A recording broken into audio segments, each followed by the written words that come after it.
You are listening to an exclusive interview on Bass Musician Magazine. The interview starts now. Hey everybody, this is Raul for Bass Musician Magazine, and today we have the great honor and pleasure of catching up with a very, very old friend of ours, bassist Jim Casey. Hi, Raul. How you doing? Good to see you. So when I mentioned that we're old friends, we go back a ways. Jim and I were in touch back in the old MySpace days. For those of you that have maybe never even been there pre-Facebook and pre-Twitter and all that. And yeah, I had 200,000 plays on MySpace. Yeah. It was a whole different world, and then it all kind of went away. And as we're talking about the past, Jim, it's always good to get a little background. Tell us a little bit how you got started in music and on bass. Well, my mother was a pro player, my father was a pro player, and they were both educators. And so I was constantly around college students who played or did theater or, artists. Mm-hmm. And first I wanted to play guitar, of course. I was in Dallas Cooper and, I wanted to play guitar. So I bought one when my dad wasn't looking. And then I had to, find an amp too. And I got that. And then that didn't seem ever to fit. I started playing in rock bands, like in middle school as a guitarist. And then one day I just decided I'd rather be a bass player. So I bugged my dad about that. And one day he came home with a bass. He was out playing with a big band, and he asked the bass player if he had a spare. And the guy said, sure, and he sold it to him for $35. and so I got that bass. But my dad said I couldn't have the bass until I learned to read bass clef. That's kind of an educator's thing to do. And so I learned it by flashcards, like fast. Yeah. And then I got my hand on the bass, and I've been a bass player ever since. With that background and all the training and education you had at home, did you pursue any additional formal training, or were you kind of set? I studied orchestral bass. Mm-hmm. I didn't take a lot of electric bass lessons. I took a lot of orchestral bass lessons, which, strengthens the hand and teaches you a lot about harmony and theory, good rhythmic stuff, great composers. You get to bask in all this. Mm-hmm. And I always played like electric bass in wedding bands a lot when I was in high school. I was actually making pretty good money doing that. And then I wanted to take it further, so I went to Interlochen Arts Academy. And you go there and you think, you're the best guy around. And you go there and everybody there was the best guy around. Mm-hmm. And so I got to play with some great players. And I was in the first symphony, the World Youth Symphony, and I was like third chair.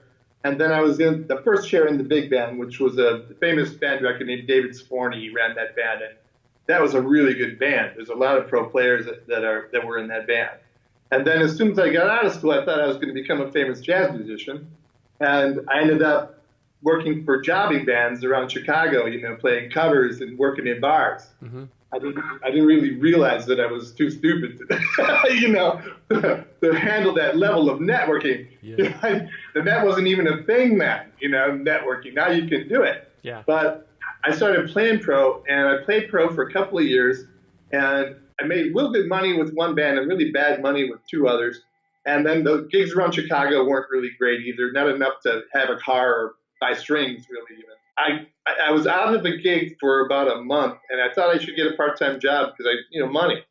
And so I started working at Goodman Theater in Chicago, and I loved it, working for a live theater company, and they were great, still are. And they kept promoting me. There was a consulting firm that worked with them that hooked on to me and kept promoting me and started to send me around to Performing Arts Center clients. The first one they sent me to was Dallas Opera. And what I did was I ran their subscription campaign and taught them how to do season tickets. Nice. I kept going to do that, and eventually I started running performing arts centers and theaters. And I had a PR and marketing agency in Chicago for 10 years. I also had a theater there for 10 years. Mm-hmm. I don't know. Have you ever heard of the show Cannibal Cheerleaders on Crack? I haven't, but it sounds interesting. Well, we produced it at my theater. We ran it for 8 years. And at the time, it kind of made news all over the place because we were the only theater company really doing late night. After that, kind of caught on, and we started it, which is kind of cool. But for the last 7 years or so, I've been working with Carolina Ballet. It's actually my company that works with their company. I'm the CEO of Jim Casey Consulting, and I have a couple of employees. I only have one contract, and that's to service the ballet company. And so I've been very successful there. making good money and doing a lot of good for them, you know, like growing their audience. And in the end, that's what we all want, musicians or actors or whatever, is butts and seats. So that's kind of where I'm at now as far as work. It was a while ago. I think I even met him when I first talked to you. There's a guy in the Netherlands. His name is Hans Soetman. And he's a multi-instrumentalist, and he has his own recording lab in his house, just like me. I was listening to one of the, remember GarageBand.com before it was a device? You have to review the bands. And so I started reviewing bands on GarageBand to get my stuff reviewed. There's always something about the track that just turns you off completely, right? It's just very rarely do you hear a great track. I heard this thing, and I just kept waiting. It sounded great, and I just kept waiting for them to blow it. You know?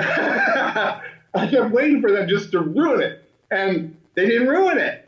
So I found out who it was, and I wrote him a little note, and I said, next time you do a track, leave me a big space in the middle.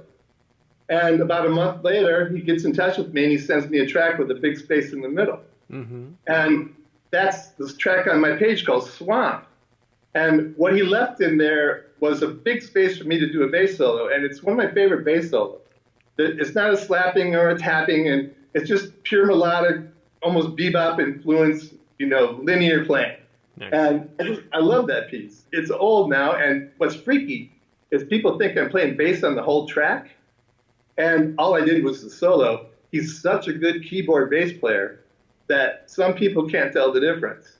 In any case, we became good collaborators, and we've done, I don't know, maybe almost everything on my page I did with him, except for a couple pieces I did all myself. Right now, we're trying to come up with enough stuff to do our first CD, which we want all new material for that. So we're collaborating right now. We pass things back and forth on Dropbox. We co-produce, we co-write. He plays guitars because I'm an awful guitarist. I used to be okay, but I'm now awful. He does most of the keyboard stuff, and then we take kind of turns programming these parts. And this collaboration, all of this is what you guys have on Reverb Nation? Yeah, on my Reverb Nation page, I'd say all but about 3 tracks are a collaboration between he and I. And it's co-producing, co-writing, and sometimes I do the drums, sometimes he does. I always play the bass, except for that one track, Swamp, where it sounds like I'm playing the bass. But I'm really only playing the solo. He's really prolific, too. He does a lot of stuff for his own project that he calls Dasanu, which is, I think, a Swedish word for something I don't remember. But I think he even still has a website for that. It's dasanu.net, I think is what it is, DASINU.net. We've never spoken on the phone. We've never Skyped. It's all been just Dropbox and emails. It's done great. I really like collaborating with him because we seem to be on the same page. And it's amazing how the internet has changed a lot of the dynamics between musicians. Of working relationships, yes. Yes, because back in the day, if, you know, it would be like, who's in your neighborhood, or where are you located, or who did you go to school with, that you could, you know, you had the direct contact with. You know what really happened to me just recently that showed me, like, I'm a little bit behind, is back when I lived in Florida about, I don't know, 10 years ago, I was teaching students. I had just been Harkey's greatest unsigned bassist, and I was in Click, you know, Rolling Stone magazine's hottest unsigned band. And so all I had to do was just like advertise to be a teacher. Yeah. And before you know it, I had 8 students, and they're all paying me $100 an hour. Eventually, I had to stop because it was taking up too much of my time. I needed my time back, and my day job started to take off. And so I was one or the other. I just decided to try teaching again here just about 6 months ago. And I put ads out, and I get no response. I call music store owners or music school owners, and one of them finally got back to me and told me that, I'm sorry, he says he has 3 locations and he has 5 bass students. That's like kind of something in the water around here. But he also tells me you never get good money doing it anymore because kids are picking so much off of YouTube. So many people are learning so much off of YouTube that, you know, and I'm, you know, that makes sense. I haven't stopped trying to get students. But I understand now that I'm not going to be able to get $100 an hour anymore. That I'm also probably going to have to teach beginners some, which I never did before. I'm sure I can do it, but I mean, I only taught serious adults when I was teaching that. So. Sure. Well, and I think for a lot of people, the greatest value is, as beginners, having somebody with a pair of eyes on them that can make corrections to in real time, real things that they're doing that are bad habits. whether it's positional or, for whatever reason, I know that we have one of the greatest debates probably in bass playing is where you hold your bass while you're playing. And so all the metal guys that have it low slung down on like onto their thigh, and arm is out totally stretched, and then you'll get somebody in the jazz it's up here, it's closer, but then there's the wrist issues, and so forth and so forth. But for a beginner, if you had somebody that could look at them and say, okay, you need to position your bass here, you need to have your thumb behind the neck here, you need to do this. Even how they're selecting notes, because the fretboard, you have the same notes. There are patterns that you could run something that would be ergonomically efficient, but you could certainly do it in a non-efficient way as well.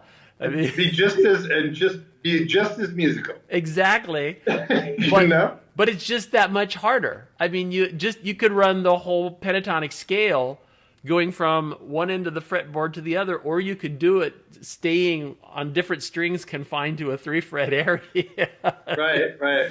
It's all different, but I just remember you bringing that up now about positions and stuff, is that a lot of these serious adults that studied with me back in Florida and were paying me great money were collectors, had expensive basses, and they wanted to kind of learn how to play them. I understand that was part of it. Yeah. But they wouldn't practice, for one thing, which is kind of like a disease for teachers and students anyway. Yeah. But I literally spent, with a couple of them, almost every lesson working at hand positions. And they wouldn't get it. And so every time they come back and give me $100, I'm telling them about their hand position again. And that's one of the reasons I stopped as well, is because I got really tired of, if they practice, I'll teach them for free. How about that? If they would only practice. And I had a couple that really practiced and did some things. Most of them didn't. Getting back to kind of more of the recent things, again, you've had the collaboration. You guys have been really smoking up the charts there. At one point on Reverb Nation, #1 regional. Well, at one point I was #1 regional and number 45 in the world. Wow. And ReverbNation.com has well over 1 million users. But they aren't the ones that are driving the traffic to my page, though. Other users do look at other users' stuff. But I was doing really well, and then Reverb Nation said, well, hey, you're doing really well, and asked if they could include me on this featured artist thing. And the featured artist thing was on Facebook. And so at first they put it out 50,000 impressions of me with a link to my track Chaos.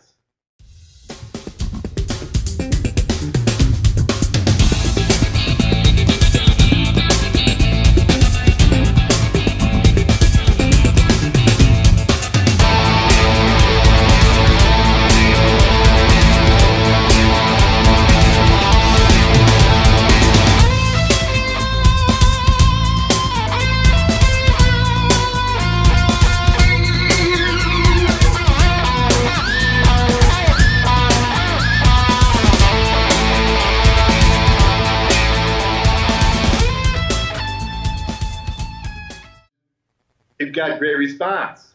And so they kept me doing it, and they started to sell this to other people. Like, look what this guy's doing. So this is how much it'll cost you. They've been doing it for me pretty much nonstop since then, and it's been a great traffic builder for the webpage, And now they asked me if they can start putting me on a playlist that they're going to promote. And of course they can. They put me #1 on the playlist, which I thought was great, which is a track called Strings. Which is the only piece I've ever done where I actually tapped. I did the whole melody tapping on a 6-string bass that I'd never tapped before. And so I just went, oh, this works, and did it. And it's also when I did actually, with exception to a sample, like all of it by myself. So it's a true Jim Casey solo track. But they're keeping up with the promotion, and now since they started helping me, we've done over 35,000 site visits. I allow free downloads, by the way, people. You can download all those tracks for free and put them wherever you want. The far most downloaded song is Strings.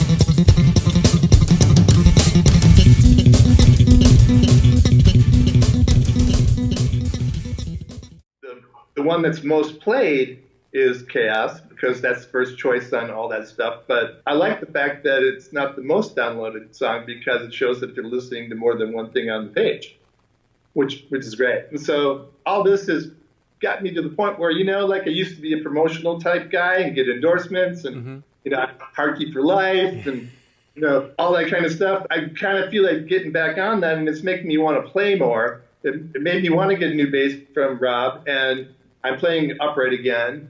And I'm just kind of diving back in to the point where I think that what Hans and I are going to do is form a partnership, and we're going to work almost exclusively on licensing our track, because we do a lot of kind of great beginning of the movie and end of the movie stuff. Mm-hmm.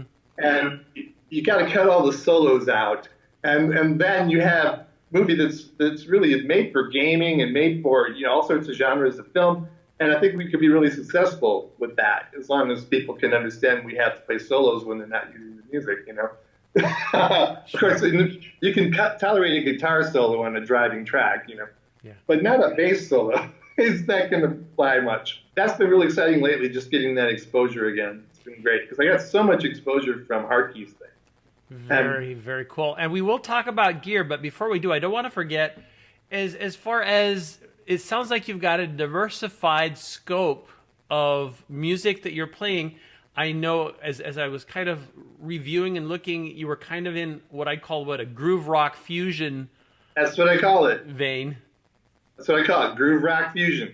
Okay. That's what I say. That's what I say we play. We even have the website, grooverockfusion.com. I even have an email, jcasey@grooverock. I have it all under Groove Rock Fusion. Yeah, okay. That's what I've been calling it ever since. Let's talk a little bit about how you're getting your sound and gear. Of course, you mentioned right off the top of the bat Larry's stuff. I have a lifetime endorsement from Hardkey, and that doesn't mean you get like free gear coming out of your ears, although at first it kind of did. But you have to basically, I don't want to give away the secrets, but it's not like you get everything for free. So you have a choice of what to play still, but I won't play any speakers. The hybrid speaker that he makes, the 15 with a horn and the 12 with a horn, they're great speakers. They sound true. I mean, if you put a flat signal through it without any EQ on it, and it sounds great. And that's how I like to judge things. If I don't have to put EQ on it, does it still sound good? Mm-hmm. Well, first you have to have a bass that sounds good, but you might have to EQ a shitty bass. Yeah. But Hardkey speakers, that's pretty much it, except for I just bought a Gensler or a Gensler. Remember Jens Benz? I do. I had his 12s for a while. That's what I use. I'm pointing over there, but what it is I just bought one of his 10s with the 3 tweeter arrays on it, because I got this amp from Trace Elliott called the Elf. Yes. And so it's a tiny little amp. So I figured I'd put a tiny little speaker with my tiny little amp, and that little amp sounds like $1 million. I mean, it really sounds good, and it's pretty powerful. And this small speaker, I figured would sound good too. So together, I have this system sitting next to my couch that's about a foot tall, and I get this big sound out of it. But as far as like amps are concerned, I was running nothing but Hardkey amps for a very long time. But I was a real fan of the Demeter preamp, both of them, the one with the solid-state EQ and the tube EQ, and the one with just the tube EQ. Either one was fine with me, but the HBP1 is what I prefer, which has a solid-state EQ and a tube-based EQ. I think it's the best-sounding preamp ever, and when you run it clean into a power amp, it sounds as true as you can get it to sound. It needs no EQ. You have all this great flexible EQ on it, but the thing is it doesn't need any of it, because just the sound it puts out is terrific. And so having that and the big Hardkey stuff with the built-in preamp took so many spaces in my rack. And so when Demeter came out with the HBP1 with the 800-watt power amp in it, and we're able to put it into one rack space, that's when I decided that I've got to have that. Now, they're expensive. Yeah. But they're worth it. It's a lot of power, and it's a great preamp. The only thing that screws with me is that you can't play 2 ohm loads. That really happens that often, You have to do 4 or 8 or higher ohm loads, but it's the best. I don't put any EQ on anything, and unless in a band situation And they're like, can you put more bottom on that? You know that how that goes sometimes? Yeah. Well, then I have an Aphex oral exciter with the big bottom on it. The Aphex, I think it's the 210. And the bottom on that doesn't make your speakers work. It's kind of like it replaces the bottom your equipment got rid of. Your cable gets rid of a certain amount of bottom, and it's kind of, it replaces that. And so you get this real deep sound without driving your speakers like you do when you turn the bass up. It's really hard on speakers, but it's not hard on speakers. And it also gives you this kind of crystal clear high end. When I'm in a band situation, I almost always key that on. In a live situation, it's different than a recording situation. I feel that in a live situation that the Aphex does the best kind of EQ job for me. I don't have to do any other EQing at all. I don't do anything on the bass, even though the basses has all this flexibility. I mean, I've got the three-way mid, I got everything. You plug them in the recording console, you don't want any EQ on it. You want to plug it straight into the board. When I plug it into my amp system, I want it straight into the board and out the speaker. If I have to cheat with the Aphex now and then, that's fine. That's good for me. Now, you mentioned basses. Tell us what you're playing on. I've been a longtime fan of Elric basses. I'm taking delivery on one this week that he built to a 36-inch scale, which I'm excited about because that's an inch longer than yours. But also, it's kind of like I was playing a Dingwall for the last year or so. I've had one of those NG2s, and that's a 37-inch scale B string. I like the 37-inch scale B string, but 36 is also pretty cool. And so, but to have all the strings be 36-inch scale as opposed to 34, like they are on most instruments, means every string is going to sound with more depth than others on other basses. And then because of the way he builds things and the electronics he puts in, the G string has as much bottom on it as the E string. And it freaks me out sometimes. I bought this fretless online, one of his basses that he built in 2008, and was running a 9-volt system. And the guy had this fretless bass on sale for like $1,500. And I got a little alert, that this was on sale. And I went, boom, and I got it. Yeah. And it was in mint condition, not a mark on it. And I get it here, and I plug it in, and I turn it on. I'm like, this is probably the best sounding bass I've ever heard. It was no frets or anything, just the open string sound was as good or better than anything that I'd heard. Yeah. And that's where I first got it. There's just as much bottom under the G string as there is on any other string. He's just able to make the cleanest sounding bass that's 100%, I say flat, like it's flat is a good thing. When you have a good flat sound from 20 hertz to 20,000 kilohertz, it's no stick out spikes or anything like that. It's flat. When it comes to a bass playing flat, he's got it down, and the weight too, he's got that down to 8 pounds and under, and I don't see very many other people doing that. And they're built like you could kill them. They probably still won't mar. I mean, I don't know what he uses, like coats of super glue or something. He does something, but the things just don't damage. And so it's really easy to keep it in check, and you don't have to oil it yourself or anything like that. Plus, he's a real good guy to deal with, and if you want him to build something, he'll tell you why you're wrong. If you come at him with ideas, he'll tell you why you're wrong, but he'll be right. So it's a good compromise. Other details in your sound, particular strings? DR all the way. I like the Darios, the one with the core that goes over the bridge. I forget what they're called. I used to like those a lot, but I can't find them in a lighter gauge. I don't play 45 gauge Gs. I play 40s. And I don't play 130 Bs. I play 120s. So I use a light string 20, 40, 60, 80, 100, 120. I use even numbers across the board. Gotcha. The lighter gauge strings are better for me. I think you can get tonally probably a little bit better sound out of the thicker strings in some ways, but I believe that in my technique, the way that I approach the instrument, I can get just as deep or just as big of a sound using the lighter strings. And the bottom line for the lighter strings, especially with a guy like me whose hands have been stiffening up over the years, and I have some carpal tunnel on my left side here, is that I don't have to work as hard to play them. I have to work hard to practice, of course, all the time. Sure. But when I'm just playing music, I don't want to put out a lot of effort into playing music. I really don't. I'll practice with towels stuffed under the strings just to get my strength going.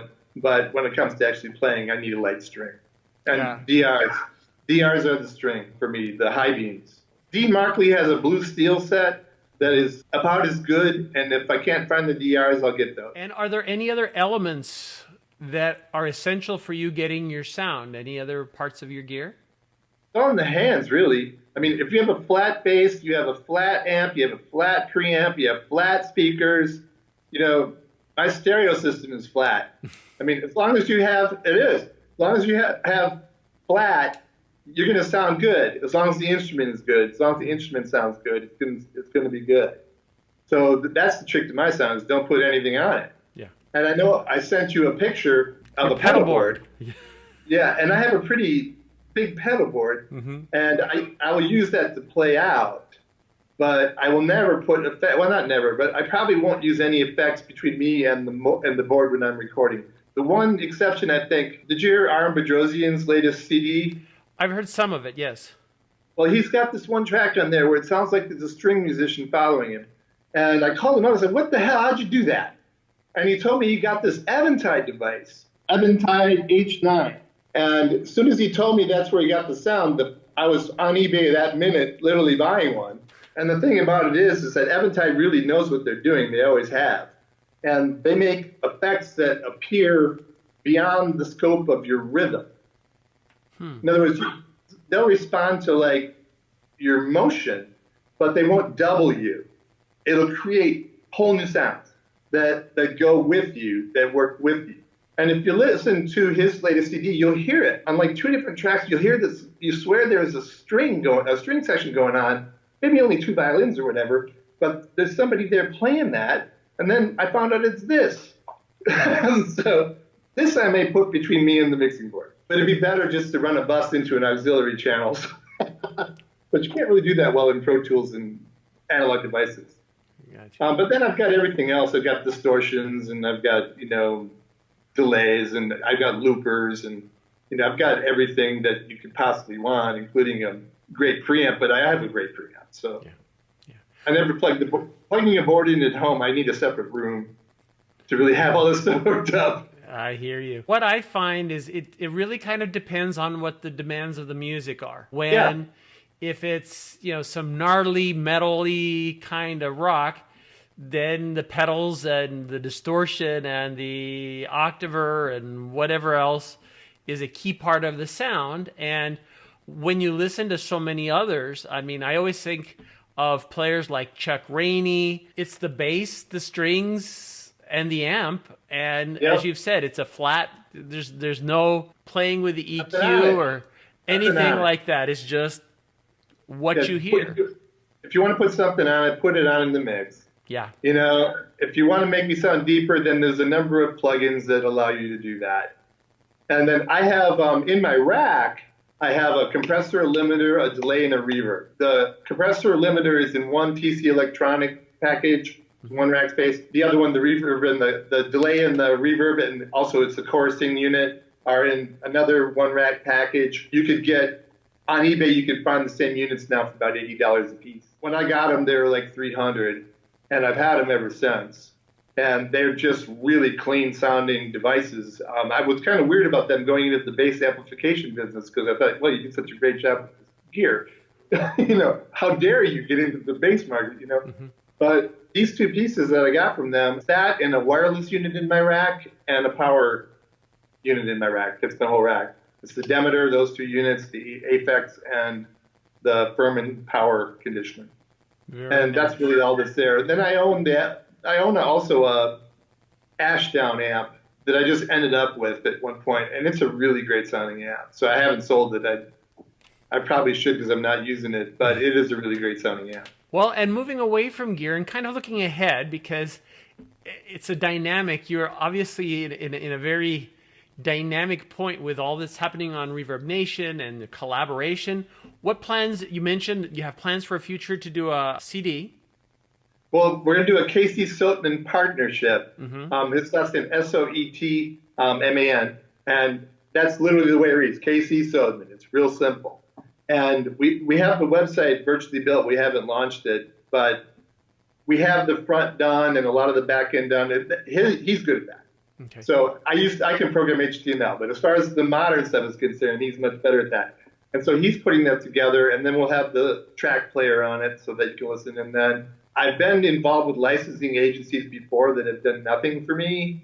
And there was a time at one point where I had music on 5 different agencies, and they weren't giving me any placement whatsoever.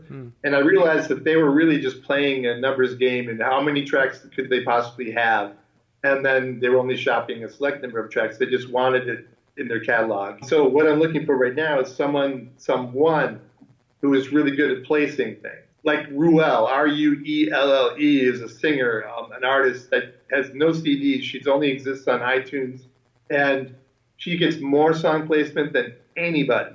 I hear her every time I turn around. She's everywhere. And it's because her music it's a mood that she sets. It's so profound. It's good music, and she's a great singer, but it's just perfect for drama. And she just gets, either she's giving it away, or they just like her so much that they're paying her up front and letting her take the royalties, one or the other. But I think she's probably getting paid. That would be my guess. Maybe not at first, but I think probably now. But that's kind of where we'd like to be, is we'd like to exist on TV and movies and games, and then we can put out a CD that guitar players and bass players are going to like. You know? I mean, I can put out a Chops CD. He can put out a Chops CD. We can have a Chops band. We can do all those things. But what we're trying to do with this Groove Rock Fusion is make coherent pieces that you'll notice we don't do a whole lot of, except for that one track I sent you. I was deliberately masturbatory on that one. It's called Simple. I deliberately played that out.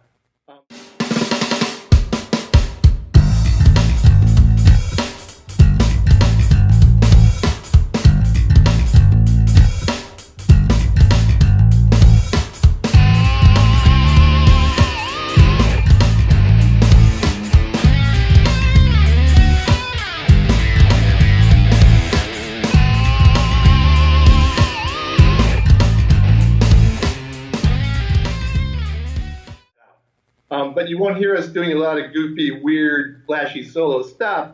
It's really kind of where it needs to be when we play it. It's with the piece, and it's part of the groove. That's one thing I'm really proud of us. We don't bust the groove, really. I mean, that's why I call it Groove Rock Fusion, because it's not really jazz fusion. It's not really rock. It's groove rock. And then it's fusion on top of that. And so everything that we do is like Brian Beller said, anytime I play, he nods his head. And that was a big compliment. That's kind of what we want, though. We want that kind of groove pulse going on everything we do. To remind people, grooverockfusion.com would be a good place to look. That's not up yet. It will be, yeah. The only place anything's up right now is reverbnation.com/Jim Casey, JimCasey. And then there's also press about me there and the tracks and some stupid pictures. Another place if people want to look, Facebook, J. Casey on bass. Yeah, facebook.com/J. Casey on bass. You used to be able to put a player on your sites. Reverb Nation used to make a plug-in where you could put a whole CD's worth of stuff on your Facebook page.